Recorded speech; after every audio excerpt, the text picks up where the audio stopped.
আলিপুর চিড়িয়াখানায় সকাল থেকে লম্বা লাইন করে একে একে প্রবেশ শুরু হয়েছে। ছোট্ট দুটো কচিকে পেয়েছে, একটু কথা বলে নেব। কোথা থেকে আসা হয়েছে? পাঁশকুড়া। এই সবে আসা হলো? হ্যাঁ। তাহলে কি কি দেখা হবে চিড়িয়াখানায়? বাঘ, ভাল্লুক, হাতি, হরিণ। এই প্রথম এলে? হ্যাঁ। বাহ, তাহলে সারাদিন খুব এনজয় করুন। কোথা থেকে এসেছেন? পাঁশকুড়া থেকে। মানে অনেক ভোরে বেরোতে হয়েছে তাহলে? হ্যাঁ হ্যাঁ, সেই বলা যেতে পারে মধ্য রাতে বেরিয়েছে। হ্যাঁ, 5টা থেকে উঠেছি। আজকে দিনভর খুব আনন্দ করুন, বর্ষ শেষ। যেমনটা বাঘের কথা বলছিল, বাঘ দেখবে তো বাঘিনী জিনাতের একটু খবর নিতেই হচ্ছে, কারণ আমরা জানি 9 দিন ধরে যেভাবে এই বাঘিনী জিনাতকে বাগে আনতে বন কর্মীদের বা বন দপ্তরের আধিকারিকদের যে হিমশিম খেতে হয়েছিল, তারপর তাকে বাগে আনা গিয়েছে এবং তার শারীরিক মানসিক দিকে বিশেষ নজর রাখছে পশু চিকিৎসকরা। আলিপুর পশু হাসপাতালেই তাকে নিয়ে আসা হয়েছে, বিশেষ পর্যবেক্ষণে রাখা হয়েছে তাকে। কেমন রয়েছে বাঘিনী জিনাত একটু জানার চেষ্টা করব, আপনাদের জানাবো। রৌনক রয়েছে আমার সঙ্গে, রৌনক আরো ভালো আপডেট দেবে। রৌনক, পশু চিকিৎসকদের পর্যবেক্ষণে রয়েছে বাঘিনী জিনাত, কেমন রয়েছে, তার শারীরিক অবস্থা কেমন রয়েছে, কি জানা যাচ্ছে?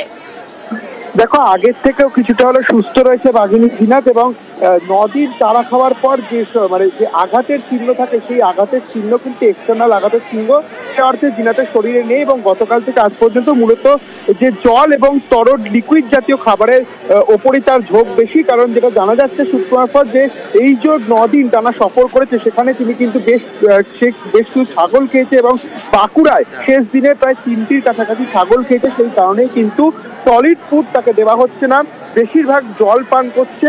এছাড়াও যে তরল জাতীয় খাদ্য তা থেকে দেওয়া হচ্ছে এবং 3 জনের যে বিশেষজ্ঞ চিকিৎসক তাদের তত্ত্বাবধানে রয়েছে। কোথাও কি তাহলে জিনগত পরিবর্তনের কারণে বাঘিনী জিনাতে এরকম লোকালয়ে ঢুকে পড়ার একটা প্রবণতা তৈরি হয়েছে?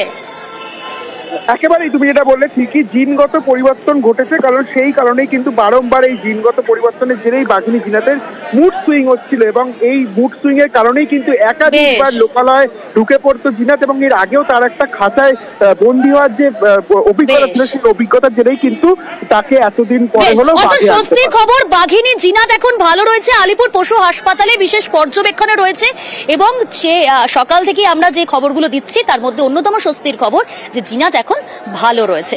যেমনটা বলছিলাম বিরতিতে যাওয়ার আগে, যে আজকে তো সারাদিন ধরে আমরা খুব আনন্দ করব। আমিও আজকে একেবারে খোলা আকাশের নিচে রয়েছি, বিভিন্ন বিনোদন পার্ক, দর্শনীয় স্থানে আপনাদের নিয়ে যাব। কিন্তু আজকে দিনভর কেমন আবহাওয়া থাকবে এটাও তো জানাটা উচিত আমাদের, কি তাই তো? তাই অবশ্যই ওয়েদার আপডেটটা একটু দিয়ে রাখি। আমার সঙ্গে রয়েছে বিশ্বজিৎ। বিশ্বজিৎ, আজকে দিনভর কেমন ওয়েদার থাকবে? মানে আমরা জাকিয়ে শীত তো এখন অনুভব করতে পারলাম না, বর্ষ শেষ, বছর শেষে ওয়েদার আপডেট কি জানাচ্ছে হাওয়া অফিস? না, এবছরে জাতীয় শীতের সম্ভাবনা সেরকম ভাবে ছিল না এবং সেই রকমই আজ ডিসেম্বরের শেষ দিন, সেখানেও তাপমাত্রা কিছুটা কমেছে, খুব সামান্য তাপমাত্রা গতকালের তুলনায় কমেছে। কিন্তু একটা হিমেল হাওয়া থাকবে আজ থেকে, এই হিমেল হাওয়া থাকবে। আগামী 2 দিনে আরো বেশ কিছুটা তাপমাত্রা কমবে। তবে যে তাপমাত্রা অলরেডি বেড়ে গেছে, এই মুহূর্তে তাপমাত্রা দক্ষিণবঙ্গের প্রায় কোথাও 3 ডিগ্রি, কোথাও 4 ডিগ্রি বেশি স্বাভাবিকের তুলনায়। সেই তাপমাত্রাটা কমে স্বাভাবিকের কাছাকাছি আসবে। তবে বর্ষবরণে কুয়াশার দাপট থাকবে। দক্ষিণবঙ্গের বেশ কিছু জেলাতে হালকা থেকে মাঝারি কুয়াশার সম্ভাবনা থাকছে।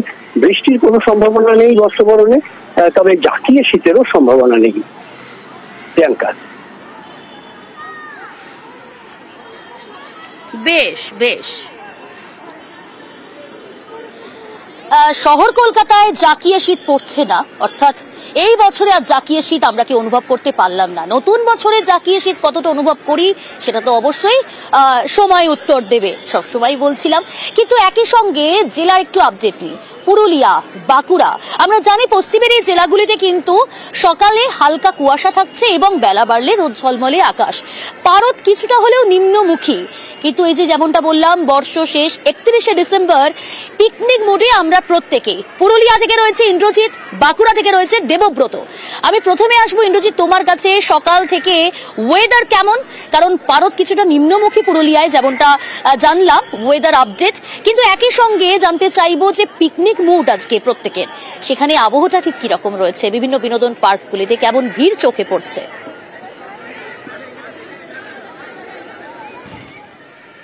দেখো প্রিয়াঙ্কা, গতকাল অবধি মন খারাপ ছিল, তার কারণ 14 ডিগ্রি তাপমাত্রা ছিল, একেবারেই 4 ডিগ্রি কমে আজ সর্বনিম্ন তাপমাত্রা 10 ডিগ্রিতে নেমেছে। ফলে শীতের আমেজ রয়েছে, সকাল থেকে বেশ ঠান্ডা রয়েছে এবং সকালের দিকে হালকা কুয়াশা দেখা গিয়েছিল। বেলা বাড়ার সাথে সাথে সেই কুয়াশা কাটতে শুরু করেছে এবং অন্যদিকে যেমন একেবারেই বছরের শেষ দিন এবং এই দিনটি উপভোগ করছে জেলার মানুষ। পিকনিক স্পটগুলোতে ইতিমধ্যেই ভিড় জমতে শুরু করেছে এবং বেশ ঠান্ডা রয়েছে। যেমনটা তোমাকে বললাম, প্রায় 4 ডিগ্রি তাপমাত্রা নেমে গেছে, ফলে তাপমাত্রা নিম্নমুখী। ফলে এই শীতকে একেবারে এই ঠান্ডাকে উপভোগ করছে জেলার মানুষ, একেবারে ফেস্টিভ মুডে রয়েছে 8 থেকে 80। এবং আমরা যেটা দেখছিলাম, অযোধ্যা পাহাড় থেকে বিভিন্ন পর্যটন যে কেন্দ্রগুলি রয়েছে সেখানে ভিড় জমছে, মানুষ আসছে। মনোরম পরিবেশ এবং এই মনোরম আবহাওয়ার জন্য কিন্তু আজকে সকাল থেকেই বিভিন্ন বিনোদন পার্কগুলি যেগুলো পুরুলিয়াতে রয়েছে সেখানে ভিড় রয়েছে এবং সকলে ভীষণ আনন্দ করছে। আচ্ছা, পুরুলিয়ার ছবিটা তো জানালাম, আপনাদের দেখালাম, একটু বাঁকুড়ার দিকে নজর রাখা যাক। যেমনটা বললাম, পশ্চিমের জেলাগুলির মধ্যে বাঁকুড়া, সেখানেও কিন্তু পারদ নিম্নমুখী। বাঁকুড়া থেকে রয়েছে দেবব্রত, সেখানে ওয়েদার কেমন সকাল থেকে? একদমই প্রিয়াঙ্কা, দেখো গত 24 ঘন্টায় বাঁকুড়ার ওয়েদার 3 ডিগ্রি সেলসিয়াস অনেক নিম্নমুখী। অর্থাৎ গতকাল যেমনটা জানতে পারছি 17.4 ডিগ্রি সেলসিয়াস তাপমাত্রা ছিল, সেখানে দাঁড়িয়ে আজকের বাঁকুড়ার সর্বনিম্ন তাপমাত্রা 14.5 ডিগ্রি, অর্থাৎ 2.9 ডিগ্রি সেলসিয়াস তাপমাত্রা কমেছে। সকাল থেকেই শীত রয়েছে, উত্তরে বাতাস বইছে। এই শীতের মধ্যেই কিন্তু ভারী পোশাকেই মানুষ গন্তব্যে বেরিয়েছে। গত দুদিন ধরে যেমন ঊর্ধ্বমুখী তাপমাত্রা ছিল, একেবারে শীত উধাও হয়ে গিয়েছিল, সেখানে দাঁড়িয়ে বছরের শেষ দিনে কিছুটা হলেও শীত পড়েছে। অর্থাৎ মানুষজন কিন্তু এই ঠান্ডাকে উপভোগ করছে। যা পুরুলিয়ার পাশাপাশি বাঁকুড়াতেও যেমন পর্যটন কেন্দ্রগুলি রয়েছে সেখানে ভিড় জমাচ্ছে মানুষ।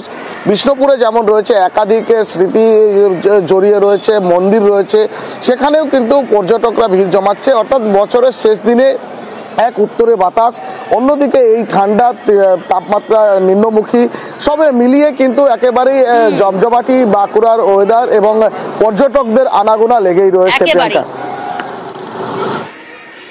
অর্থাৎ পশ্চিমের জেলাগুলো যেখানে পুরুলিয়া, বাঁকুড়া, সেখানে পারদ কিছুটা নিম্নমুখী। আচ্ছা, উত্তরবঙ্গের দিকে নজর রাখি, দক্ষিণবঙ্গের দিকে আপনাদের আপডেট দিলাম, পশ্চিমের জেলাগুলির আপডেট দিলাম, কিন্তু উত্তরবঙ্গে কি পরিস্থিতি, সেখানে কি পারদ নিম্নমুখী জানাবে। রকি রয়েছে ডুয়ার্স থেকে।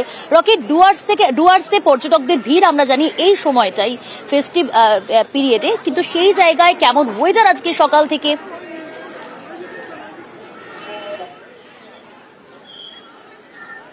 প্রিয়াঙ্কা, দেখো বছরের শেষ দিন আর সকাল থেকেই কিন্তু কুয়াশাচ্ছন্ন ধূপগুড়ি সহ গোটা ডুয়ার্স জুড়েই। আর রাস্তায় যে সকল দূরপাল্লার লরিগুলি চলছিল সেগুলিকে কিন্তু লাইট জ্বালিয়ে চলতে হচ্ছিল, কারণ কুয়াশার ঘনতা এতটাই বেশি ছিল যে দৃশ্যমানতা অনেকটাই কম ছিল। কনকনে ঠান্ডা, তার সঙ্গে বইছে হালকা হাওয়া, আর এই শীতের আমেজকে কিন্তু উপভোগ করছে পথচারী থেকে শুরু করে ডুয়ার্সে ঘুরতে আসা পর্যটকেরা। বলাই বাহুল্য যে বছরের শেষ দিন ফেস্টিভ মুডে রয়েছে গোটা ডুয়ার্স, পর্যটকের ঢল নেমেছে এবং এই যে শীতের আমেজ তা কিন্তু দারুণভাবে উপভোগ করছে।